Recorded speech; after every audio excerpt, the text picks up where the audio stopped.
Hello.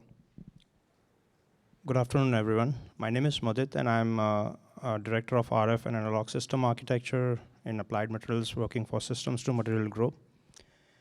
I'm going to present the topic of revolutionizing system design impact of chiplets and heterogeneous integration on AI server platforms. First of all, I'm filling up for my colleague Tamish. I want to thank him and also my VP, Subi Kengari, to give me this opportunity to present the topic here. The outline for today is AI server platform requirements, focusing on LLM workloads of today and beyond, AI platforms and data center of today and tomorrow, what challenges and opportunities lies now and future with respect to the memory and the compute density, and how that will impact the PDN requirements, and what's our call to action. So with respect to the AI workload, the deep learning workload today, there are two main parameters that we should look into, which is model parameters and compute flops. Today's AI systems are, the training of the models require like about, GPUs require about 10 raised to 15, which is single digit peta flops. For tomorrow's systems, it will require 10 raised to 24 flops, which is tens of iota flops. This clearly tells that there is going to be a AI segment hypergrowth, primarily driven by LLM training models. And this puts lots of stress and emphasis on the compute and the memory requirements. The AI server infra deployment as of today comprises of various AI server nodes. Each node comprises of packages which may be heterogeneously integratedly designed. For example, as of today, a Meta production cluster comprises of 24,000 GPUs, and the Llama 3 is trained on like 16,000 GPUs. To 24,000 GPUs executing for over a month is a minimum to train foundational LLM models. The AI server node have like 8 GPUs, and they are interconnected to a series of switches in different topologies. And the software must slice and dice in many ways to over tens of thousands of GPU to make effective use of this cluster. What are the critical bottlenecks in the AI server today? The two most important critical bottlenecks are the GPU to GPU to CPU and the GPU to GPU. And Applied Materials is working on all these aspects of elevating these bottlenecks and enabling the future needs of AI platform. With respect to GPU, there is scale out, and with respect to the GPU to HBM memory, there is package AI server node package connections. In order to enable the next generation AI infra, at Applied Materials, we are looking from chamber to materials right to the systems level. This includes in how to increase the memory bandwidth and capacity to, and then that's with respect to large body sizes, fine pitch, microbump and line and space support, electrical, thermal, and mechanical reliability challenges. The scale up and scale out domain will continue to increase.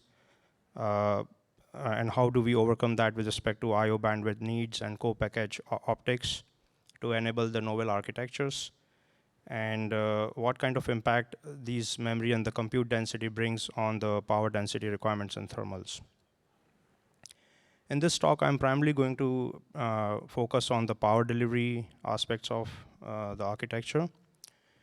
So as you can see that the power density in watts per millimeter square, if we consider today's node at 5 nanometer for like MI300 air-cooled AI SoC, as a reference power density requirement of 1 AU.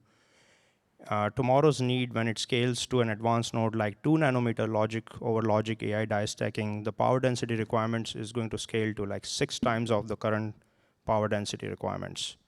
That puts a lot of stress on the design and architecture. The biggest power delivery challenge is to deliver thousands of watts, all at sub-milliohm resistance. So ideally, you want to have the highest voltage as Vin and the lowest voltage, like 0.7 volt node at the AI node.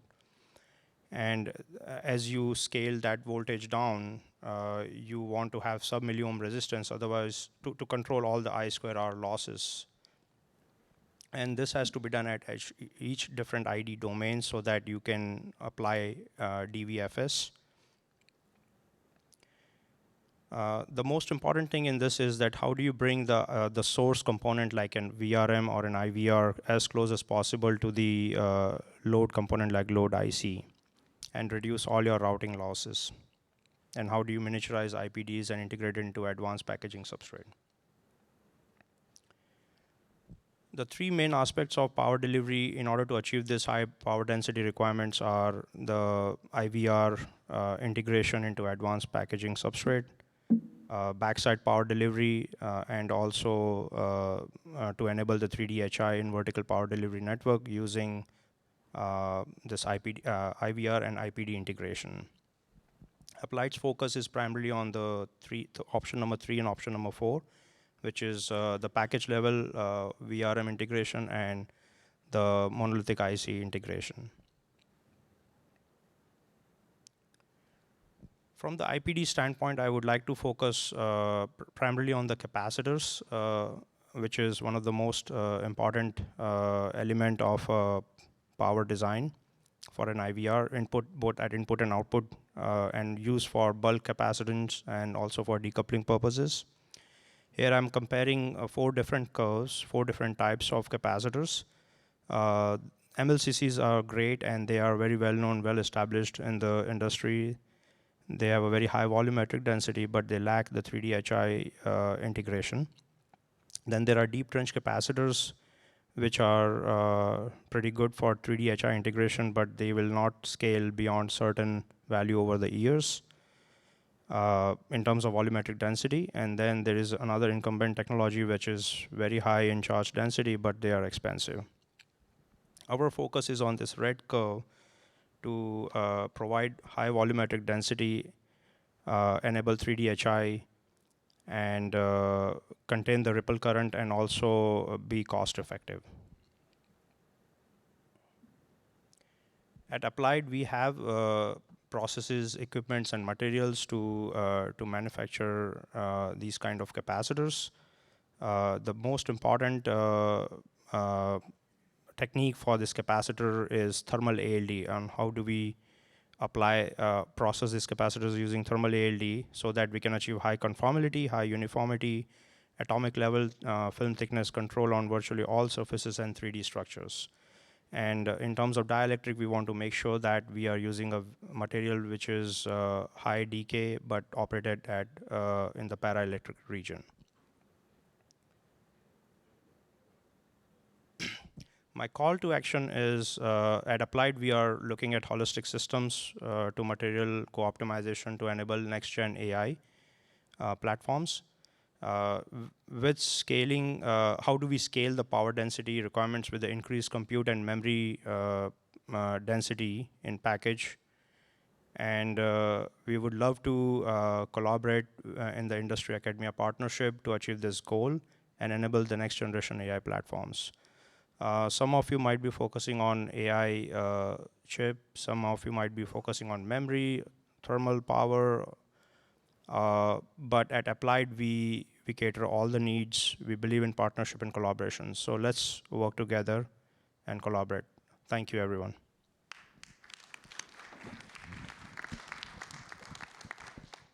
Thank you very much, Mudit. Are there any questions for Mudit? We have a question there. Go ahead, please. David Cantor from MLPerf over here. So you mentioned a lot of work on the capacitor. What about on the inductor side for buck converters? Yeah, so we are actually working on looking into the inductors as well. But the nuances around inductors are that has to be co-designed with an VR component. And for that, we are researching a lot with some key voltage regulator partners, and our goal is to co-design that. Yes, but we are looking into different types of inductors. How do we make it efficient? How do we contain the losses and so on? Got it. And then, do you have any thoughts on like novel materials for power FETs? You know, something that might be able to handle, I don't know, like 40 volts in, for instance, or 50 volts in. Yes, from material space, we are looking into materials like GaN. Mm-hmm. So that's our primary research area right now. Awesome. Thank you very much. Thank you. Go ahead, please. You had hinted at co-packaged optics, and I've been wondering why it's particularly challenging to sort of incorporate photonics engine into the dyes that we're talking about. So like, someone had hinted at it earlier, said there's a reliability concern. So you don't want to build a big, expensive GPU die and have the whole thing, need replacement, I guess, if, your photonics engine dies out. But could you touch on that? Is there a pathway to success there, bringing the photonics into the processors, bring up that bandwidth between CPUs, GPUs, et cetera? So I'm not an expert on photonics, but maybe a small comment on that would be, I would think, is that it has a lot to do with the alignment, because it heavily depends on the waveguide optics, and you need very, very specialized equipments and materials to achieve that goal, so that your losses are contained and you can achieve the goal what you're trying to achieve with the photonic interconnects. Was there another question? No, just standing up. Okay. Mudit, you mentioned the power via, which is the backside via. I know that a few years ago Intel had patented that. So is that something that AMAT is working to achieve, or it is a great way of power delivery with minimum amount of IR drops, but I'm just trying to understand how AMAT plays in that. Yeah, so what I was trying to highlight is that there are three essential elements for optimizing the power delivery network. One of them is backside power delivery. So how does that architecture pans out in terms of advanced substrate package integration holds the key. So yes, you are right. Intel has done tremendous job, and that image is actually sources from Intel. And as I said, that we are here to partner and collaborate with any suppliers or any industry academia partnership. So we also work closely with many other players like Intel. Okay. Thank you very much. Thank you. We have one more question. Hi. Can you comment on the availability of tools for designing power systems? Because I've worked in that area and there doesn't seem to be anything. So should that be a focus for OCP? Let me get back to you on more on the equipment side. I guess you're referring to more about capacitors, I guess? CAD tools. Oh, CAD tools, okay. Making the right choice of components for... Got it, okay. So I have to take that question offline. I'm sorry, I don't have an answer on that. Thank you very much, Mudit. I know Thank you you. were last minute, and we really appreciate you coming here and presenting to us. Thank you very so much. much. Thank you. Thank you, everyone. That's the end of our session for today.